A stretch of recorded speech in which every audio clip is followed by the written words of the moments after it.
Hi,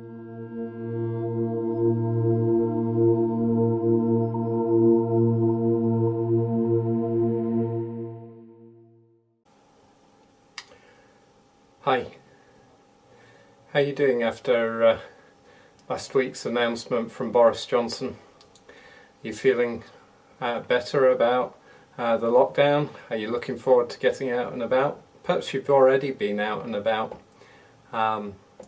but I hope you're all well. I hope this message finds you well, and I hope that you've been able to reach out if you're struggling with anything. And speak with some people. It's good to chat. My name's Julian, and if you've stumbled across this channel, this is Christchurch, Blackpool, and we're a small church, and we are just making use of this channel, certainly for the time being, to put out our messages and to put out our worship so that we can all join together at this time where sort of lockdown has meant that we can't meet together as a church, so we're meeting virtually online. If you want more details about us, we have a website, details here, and also we can be found on Facebook and Instagram, and you can private message us if you want. Again, details will also be down in the description below. So we're just finishing off our series on Acts, which means we're at the tail end. We started this series back in 2019, back in March, and we've been making our way through pretty steadily. We've focused on certain passages and raced through others, and again at this tail end of Acts, I'm going to end up racing through Acts 27 and 28 in a bit. We've been focusing on Acts, and before that focused on Nehemiah, because they remind us about how the church was built, and we've been focusing on principles therein. So I hope that this is a great opportunity for you to sort of just review what God's been saying to you over the last few months, weeks, and indeed over the year. And just to see what it is you're doing. I think that's one of the things this lockdown has done for me, is it's the opportunity to just review. We'll get on to more of that because I think it comes out in Acts 27 and 28. So I've got a lot to get through. So I'm going to gallop at a fair old pace, but I just wanted to pick out some things that stood out to me as I read through Acts 27 and 28, and just bring them to your attention and trust that God's going to speak. So let me just open by praying. Father, I just pray that you would speak clearly to each one of us, that you would use my words to say what you want to say into people's hearts. Thank you, Lord. Thank you that we can trust that you will do that. Amen. So I want to start at the beginning of Acts 27, verse 1, and it reads that Paul and some other prisoners were handed over to a centurion named Julius, who belonged to the imperial regiment. The next day we landed at Sidon, and Julius, in kindness to Paul, allowed him to go to his friends so they might provide for his needs. What a remarkable thing that is. You see, this centurion was used to being in control of 100 men, he was probably going to stand trial. If Paul disappeared and escaped from his control, then the centurion would have taken his place. So it's not something he would have done lightly. And yet Paul experiences this great favour from the centurion Julius. Luke even records his name for prosperity in the book of Acts. So it's quite amazing that this centurion chose to be that generous to allow Paul to go and visit his friends. Some of that, I'm sure, goes back to Paul's character. I think Julius would have been around him enough to see that he was a man of integrity, that he was trustworthy, that King Agrippa had even sort of said, if it wasn't for Paul appealing to Caesar, he could have been set free. So that's back in Acts 26, by the way. You have to read back a bit to catch Paul's story.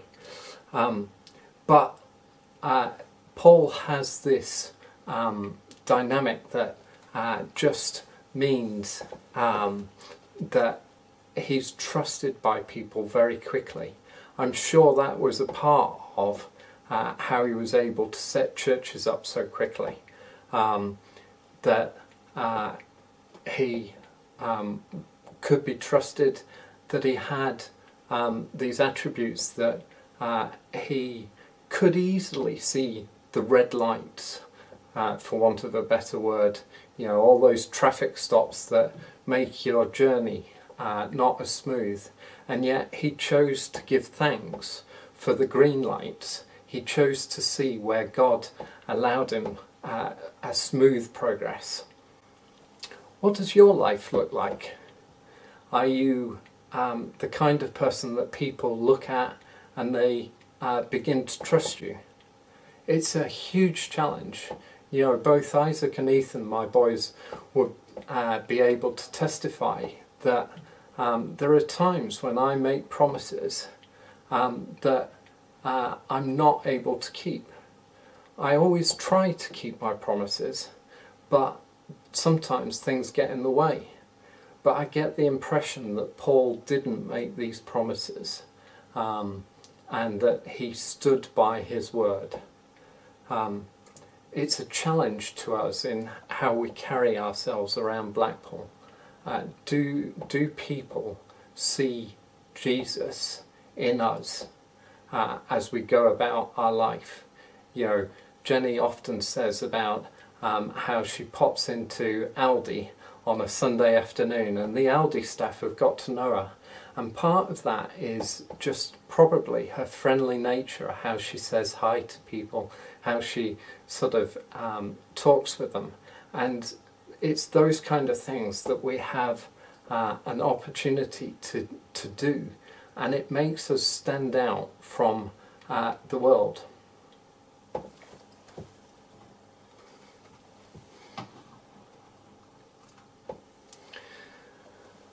The next thing I wanted to focus on was that as the boat sailed out from Sidon, Luke records that the winds were against us, that we made slow headway, that the wind did not allow us to hold our course, and it was with difficulty that they went on. Do you ever feel this way? Do you struggle at this time? I tell you, when I was a young boy, I went to a scout camp, and I was a bit of a mummy's boy. I enjoyed being at home. I had a good family life. I enjoyed being with my parents, and we were going to the scout camp, and part of me didn't want to go, and part of me sort of did, meet up with friends and so forth. But on the route there, we hit a dog. And I was convinced that was God saying, you don't want to go. And sort of I was making all excuses to my parents about heading back home. And thankfully my parents understood, but took me on to the camp, and I had a good week spent there.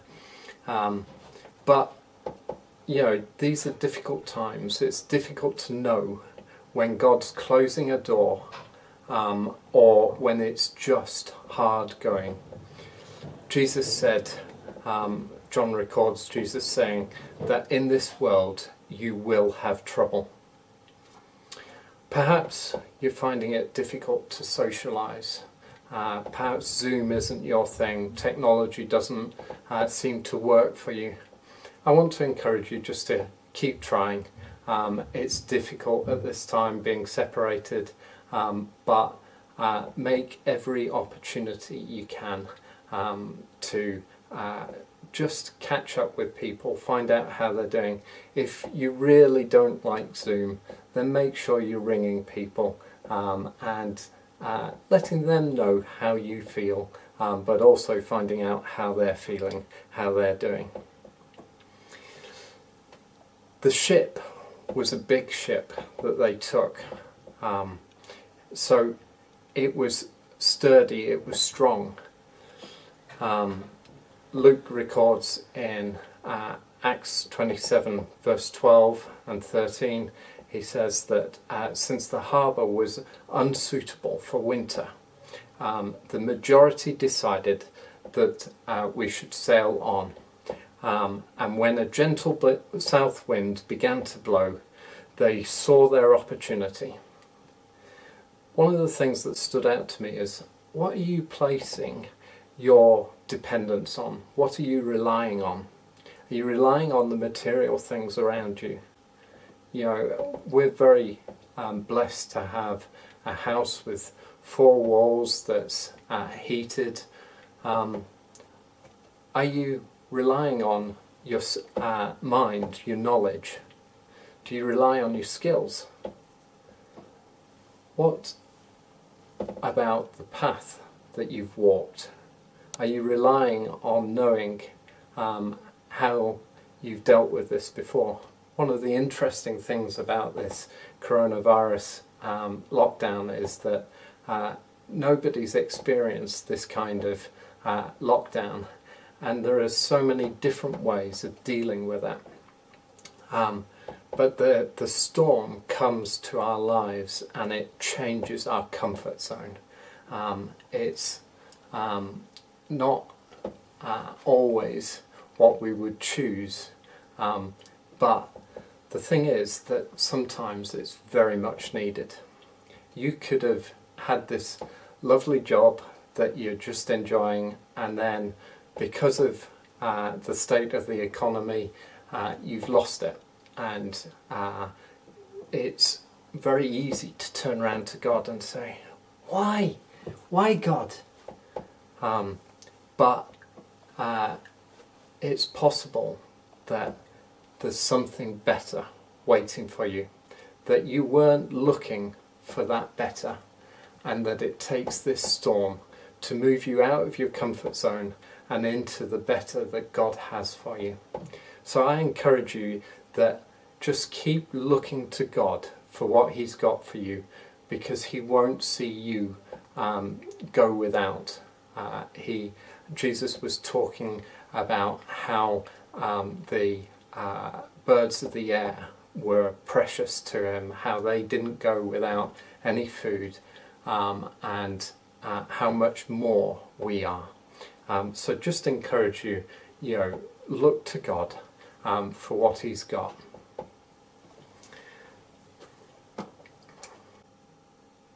What have you learned this time from the lockdown?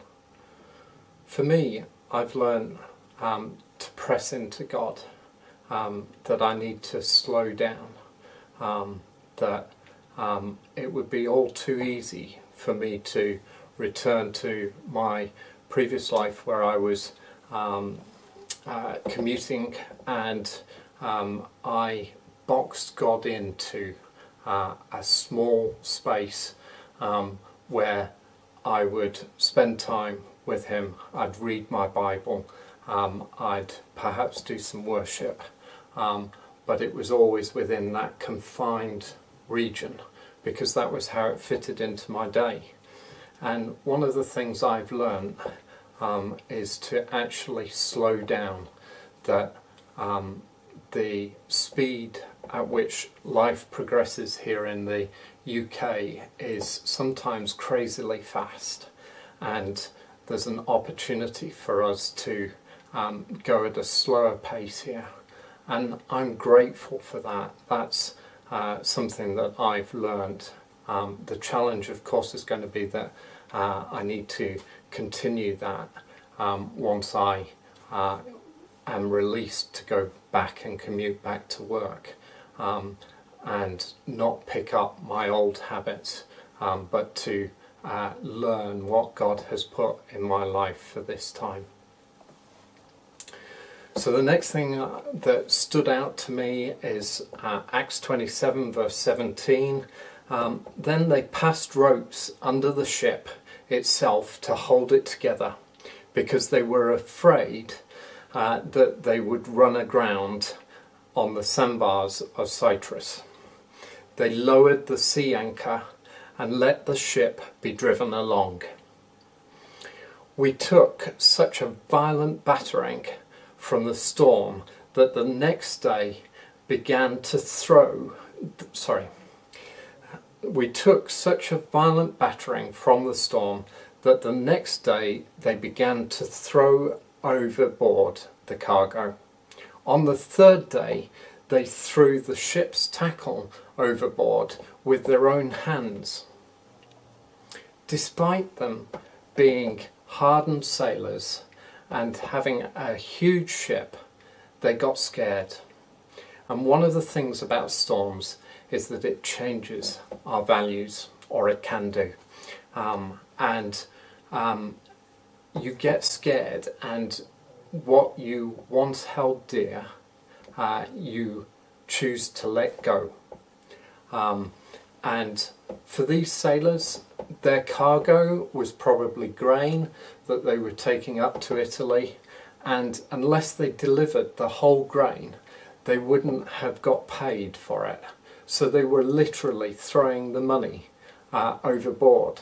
I think one of the things that had driven them to press on sailing out and not hold for the winter was the fact that they wanted to reach their end goal. Their end goal was to make that money, and here they were caught in a storm, and they were changing what they once held dear and moving to a point where they were letting it go. They were fearful for what was happening.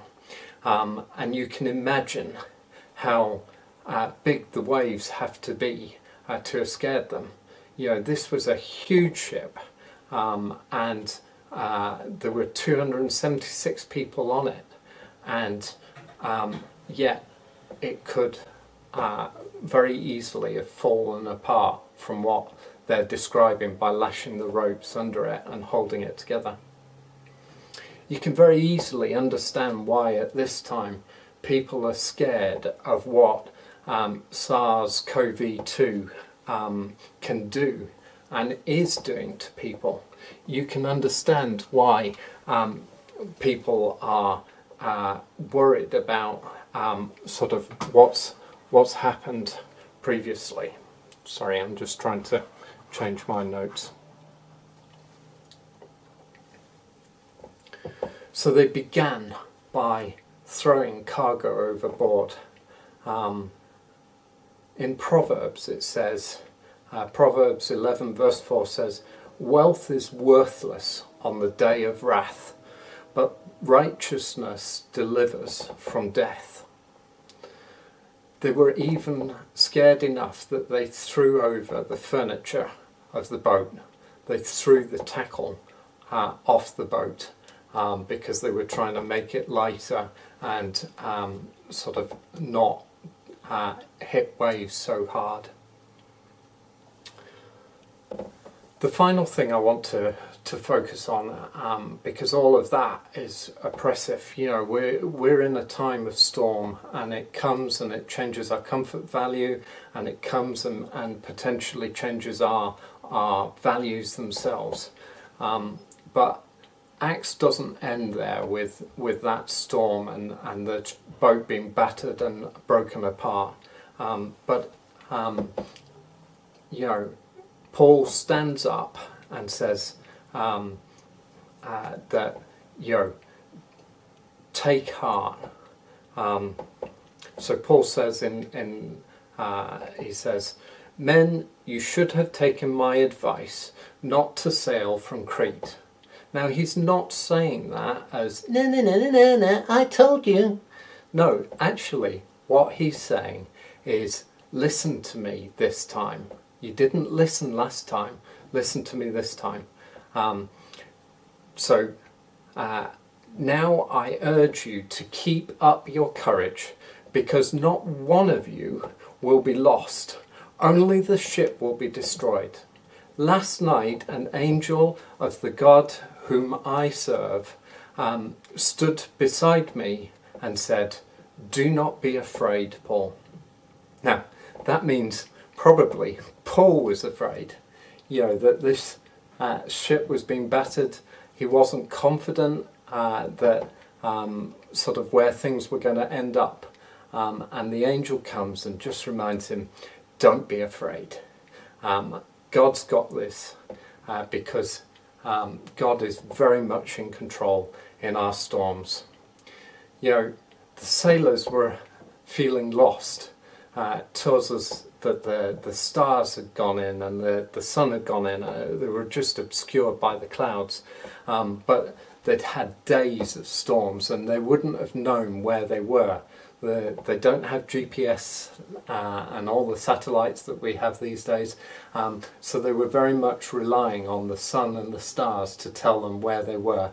And with all the clouds and all the buffeting up and down and not being able to really steer the ship, they were feeling lost.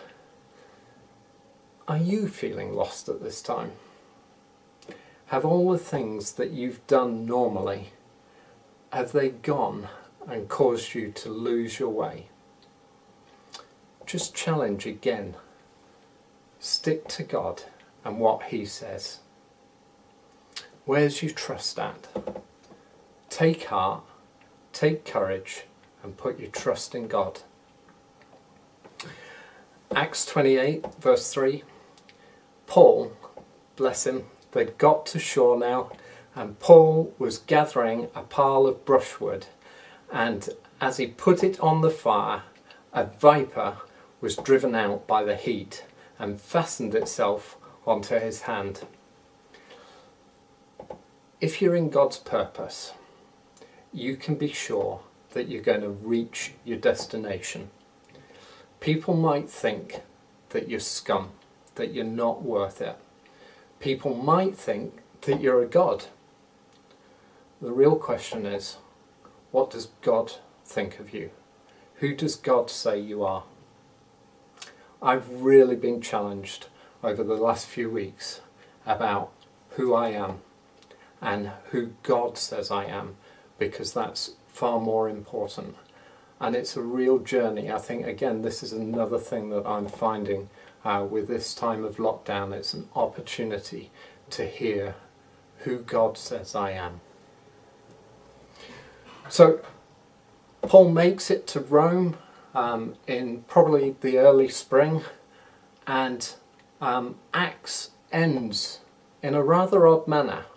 We don't get to hear about Paul going before Caesar, but Paul is straight away, pretty much, preaching to the crowds in Rome, and he lives under guard, but people were able to come and see him, and he lives like that for 2 years. And that's kind of where Acts finishes. We know because of other documents in the time that Paul was actually martyred probably by Nero, and that Nero had him beheaded.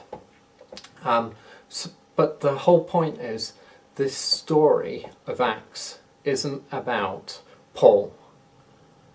It's about the church. It's about God's kingdom pressing forward. And Acts ends as it does quite suddenly. But that's because we are the continuation of Acts. We have this opportunity to see God's kingdom furthered, that we're pushing to see what God will do here in Blackpool. We're seeing Jesus made famous. We're here to see God's church grow. And that's a challenge in just how we look at life, how we live life. And I just want to encourage you that that is the heart, that we don't need to focus on the storms. They come to change us, yes, but we come out for the better, that our focus should be on where God is leading us and on His kingdom. And that's really the summation of Acts and again of Nehemiah in some ways. It was a shame that Israel as a nation didn't continue in the purposes of God. But let's push on. Let's go for God and see His rule come in our lives. And let's be bold and show who Jesus is to our neighbours, to those around us. Have a great week. Be blessed. Thank you.